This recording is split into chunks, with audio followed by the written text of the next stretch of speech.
And then also Jim Vincent now, local head of the NAACP. He was on this morning with Jean Valasenti in the WPRO Morning News. And let's hear what Jim Vincent, now keep in mind, you recently just had at the Academy Awards, 12 Years a Slave was named Best Picture. I watched that recently. I don't think it was good enough to win. I think there were better pictures. And many people that voted on it said they actually didn't see the film, and there were critics that said the whole reason it won was they put the word slave into the title, and therefore it won.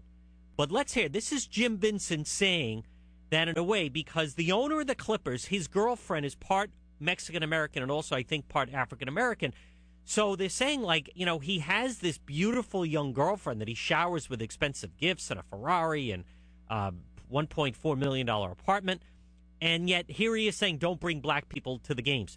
So, but this is Jim Vincent somehow making a comparison now to slavery.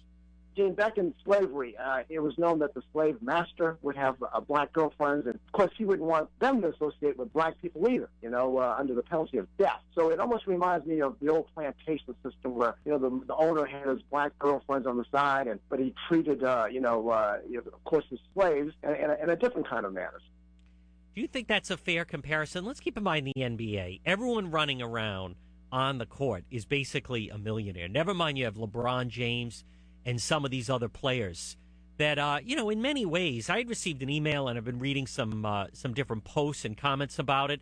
Many of the players, have this or associated with like gangster type attitude that definitely could be perceived as anti-white with some of the comments. I mean, there are many of the NBA players that come off with some of their tattoos and just the basic people they associate. That could come off as is somewhat racist in nature, but it's the other way around.